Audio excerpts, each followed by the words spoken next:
जय हिंद, जय भारत। कर्मचारी, पेंशनर और फैमिली पेंशनर्स की वेलफेयर से जुड़ी जानकारियों के साथ मैं रीना सुथार आप सभी का स्वागत करती हूँ।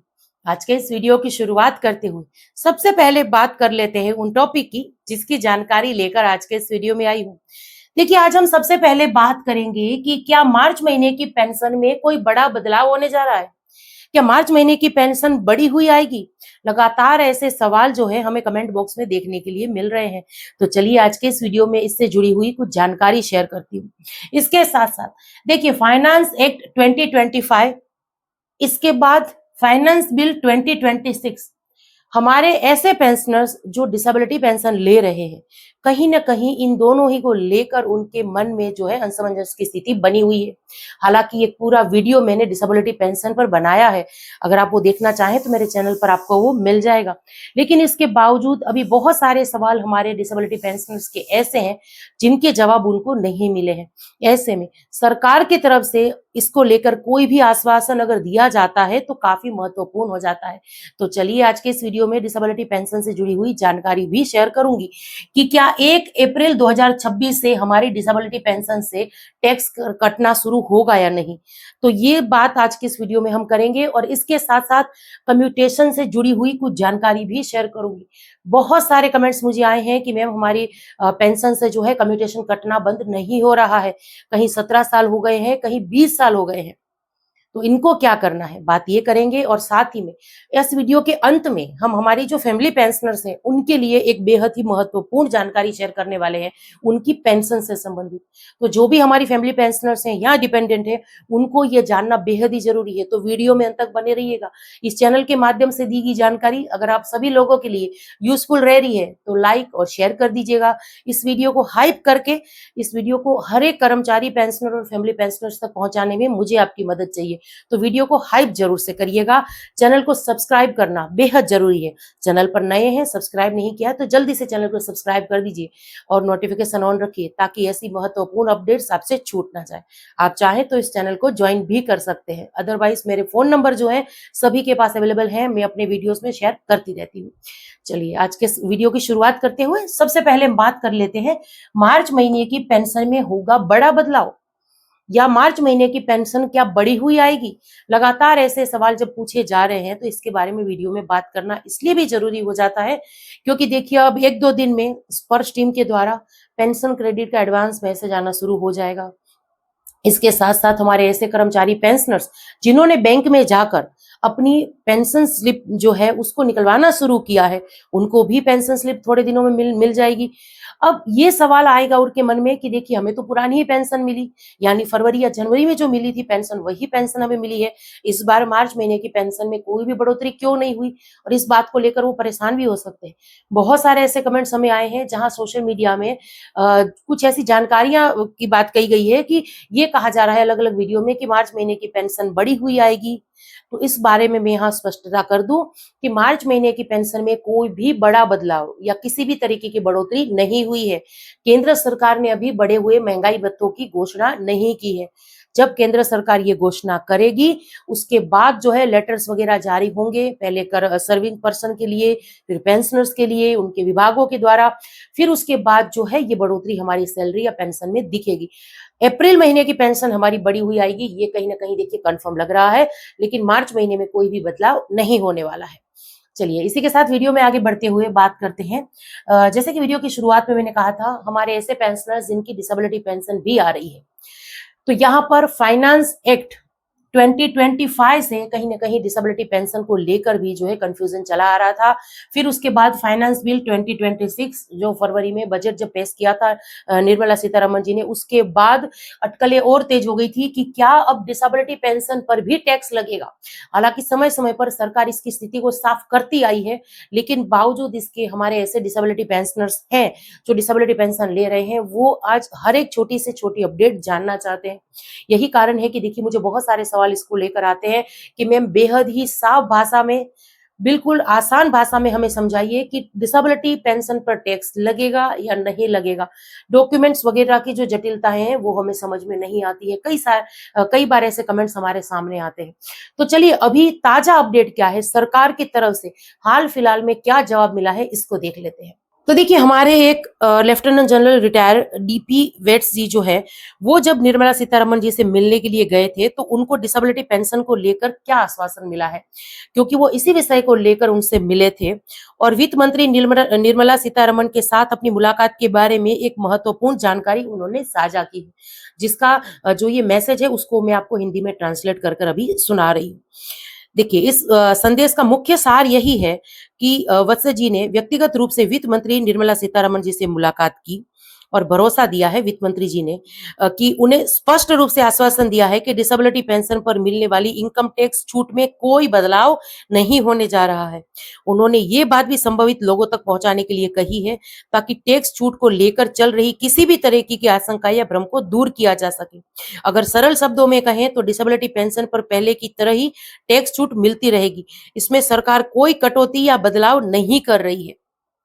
तो देखिए अब मैंने इस स्थिति को साफ किया, जो इस मैसेज के माध्यम से भी हमें पता चल रहा है कि निर्मला सीतारमण जी ने भी हमें आश्वासन दिया है कि किसी भी तरीके का कोई बदलाव जो है टैक्स डिसेबिलिटी टैक्स नियमों में नहीं हुआ है। तो अभी इसको लेकर वेट करिए, किसी भी तरीके की चिंता करने की जरूरत नहीं है।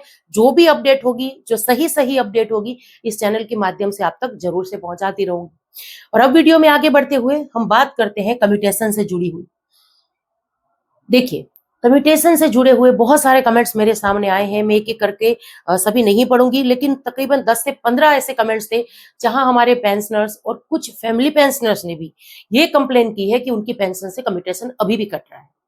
सर्विस पेंशनर्स की बात साइड में रख लेते हैं, पहले फैमिली पेंशनर्स की भी अगर बात कर लूं तो देखिए कम्यूटेशन पीरियड जो है 15 साल का होता है, लेकिन अगर किसी सर्विस पेंशनर्स की डेथ हो जाती है, वो पेंशनर सर्विस पेंशनर्स ने कम्यूटेशन लिया हुआ है, उनकी पेंशन से सर्विस पेंशनर्स की पेंशन से कम्यूटेशन कट रहा है, लेकिन जैसे ही वो सर्विस पेंशनर्स की डेथ हो जाती है पर कम्यूटेशन पीरियड खत्म नहीं हुआ, 10 साल हुए हैं, 5 साल हुए हैं, 2 दिन ही क्यों नहीं हुए, लेकिन जैसे सर्विस पेंशनर्स की डेथ हो जाती है तुरंत वो पैसा कटना बंद हो जाता है। एक बात जरूर से ध्यान रखिए, ये मैं फैमिली पेंशनर्स और डिपेंडेंट के लिए कह रही हूँ। फैमिली पेंशनर्स की पेंशन से कम्यूटेशन का पैसा नहीं कटता है, उनको पूरी ही पेंशन मिलनी चाहिए, लेकिन इसके बावजूद कई सारे केस हमारे सामने ऐसे आते हैं जहां फैमिली पेंशनर्स ये शिकायत करती हैं कि हमारी पेंशन से कम्यूटेशन काटा जा रहा है, हमें पूरी पेंशन नहीं मिल रही है। आज सोशल मीडिया के माध्यम से इतनी जानकारी अवेलेबल है कि हमारी जो फैमिली पेंशनर्स हैं वो खुद ये चेक कर सकती हैं कि उनकी पेंशन सही आ रही है या नहीं आ रही, लेकिन जरूरत है सिर्फ आपको ध्यान देने की।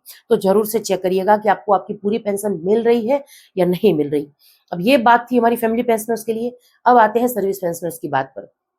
जैसे कि अभी कुछ देर पहले मैंने कहा कि बहुत सारे हमारे ऐसे सर्विस पेंशनर्स हैं जो लगातार ये कंप्लेन कर रहे हैं कि मैम 15 साल बीत जाने के बाद भी कम्यूटेशन जो है वो कटना बंद नहीं हुआ है, कहीं 17 साल 20 साल हो गए हैं लेकिन कम्यूटेशन अभी भी कट रहा है, तो हम क्या करें। आपको सिंपली सीपी ग्राम के थ्रू जो है कंप्लेन दर्ज करानी है। स्पर्श में भी कंप्लेन दर्ज करा सकते हैं अगर माइग्रेशन हो गया है तो, लेकिन सीपी ग्राम के थ्रू ही आपको जो है कंप्लेन दर्ज करानी है ताकि जल्दी से जल्दी जो है ये पैसा कटना बंद हो जाए और अतिरिक्त जितना भी पैसा कटा है वो वापस मिल जाएगा। अब सीपी ग्राम में कंप्लेन करने के 2 तरीके हैं, आप फोन नंबर के माध्यम से भी कंप्लेन दर्ज करा सकते हैं और इसका जो ऑनलाइन पोर्टल है इस पर जाकर भी विस्तार से आप जो है कंप्लेन दर्ज करा सकते हैं, लेकिन कंप्लेन जरूर से दर्ज कराइए और जल्दी से अपना कम्यूटेशन का पैसा जो है जो एक्स्ट्रा कट चुका है वो वापस लीजिए। और अब वीडियो में आगे बढ़ते हुए कुछ कमेंट्स देख लेते हैं। देखिए हमारी फैमिली पेंशनर्स लिख रही हैं कि मैम मैं विडो हूँ और मेरी बेसिक है 25,075 रुपए और अभी मेरी पेंशन जो है 39,618 रुपए आ रही है, वो क्या सही है। मेरे हस्बैंड 19 साल और 8 महीने ड्यूटी की है और 2018 में उनकी एक्सीडेंट में डेथ हो गई है। देखिए ये जिन्होंने भी कमेंट किया है, जो हमारी फैमिली पेंशनर्स हैं, उनसे मैं एक रिक्वेस्ट करना चाहती हूँ कि देखिए ये बहुत अच्छी बात है कि आज इस वीडियो को देख के हमारी जो फैमिलीज हैं, हमारी फैमिली पेंशनर्स हैं, वो अपनी पेंशन संबंधी जानकारी चाहती हैं, सही पेंशन मिल रही नहीं मिल रही है इसके बारे में जानना चाहती हैं।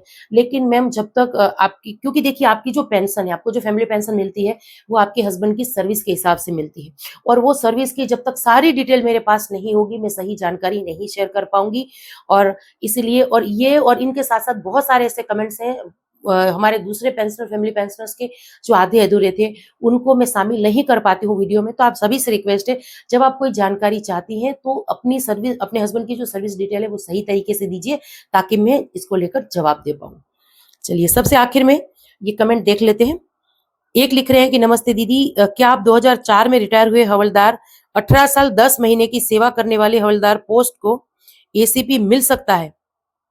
शायद सर आपने कोई हाल फिलहाल में सोशल मीडिया में कोई ऐसा वीडियो देखा है जहां एसीपी और एमएससीपी को लेकर गलत जानकारी आ रही है, क्योंकि लगातार तीसरा चौथा ऐसा कमेंट है आपका जहां ये कहा जा रहा है कि क्या हमें एसीपी या एमएससीपी का फायदा मिलेगा, जबकि सर्विस पूरी नहीं है इसके बावजूद। देखिए ऐसा नहीं है। इस चैनल के अगर आप रेगुलर चैनल देख रहे हैं तो मैं एसीपी एमएससीपी के बारे में जानकारी शेयर करती ही रहती हूँ। और ऐसा होता है सर कि बहुत सारे चैनल ऐसे होते हैं जो बात करने के लिए कर भी देते हैं एक बार, लेकिन उसमें ज्यादा कोई हम भरोसा नहीं कर पाते हैं। अब आप यहाँ पर जो मिल रहे हैं कि अब ऐसा है, तो ऐसा कुछ भी अचानक से नियम नहीं चेंज होते हैं। एसीपी या एमएससीपी के जो नियम है जो चलते आ रहे हैं वही है। एसीपी के लिए 10, 20 और 30 साल की सर्विस जरूरी है। एमएससीपी के लिए 8, 16 और 24 साल की सर्विस जरूरी है। आप जैसे लिख रहे हैं 18 साल 10 महीने, यानी 19 साल ही हो रहे हैं। 20 साल भी अगर 19 साल 10 महीने भी होते, 19 साल 11 महीने भी होते, तो इसको लेकर आप कोर्ट केस के माध्यम से भी कुछ कार्रवाई कर सकते थे। पर क्योंकि 18 साल और 10 महीने ही है, तो मुझे नहीं लगता कि देखिए आपको हवलदार की एसीपी मिलेगी। बाकी जैसे कि मैंने कहा कि सोशल मीडिया में वीडियो बहुत सारे देखिए, लेकिन उनकी जानकारियों पर कितना भरोसा करना है या नहीं करना, ये हमारे जो व्यूअर्स हैं, हमारे पेंशनर्स हैं, उनकी खुद की समझदारी पर निर्भर करता है। पर हम अपने चैनल के माध्यम से यही कोशिश करते हैं कि सही और ऑथेंटिक जानकारी जो है अब तक शेयर करते रहें और आगे भी करते रहेंगे। और ये सारी जानकारी पाते रहने के लिए आपको क्या करना है, चैनल को सब्सक्राइब करना है और नोटिफिकेशन ऑन रखना है। तो उम्मीद करती हूँ कि जितने भी हमारे पेंशनर फैमिली पेंशनर्स जो चैनल देख रहे हैं, उन सभी ने अभी तक चैनल को सब्सक्राइब कर दिया होगा और नोटिफिकेशन ऑन रखा होगा, ताकि हर एक वीडियो की जानकारी आप लोगों तक पहुंचती रहे। तो चलिए, आज तक के लिए यही जानकारी थी जिसको लेकर आई थी। इसी के साथ आज के इस वीडियो से विदा लेती हूँ। जय हिंद।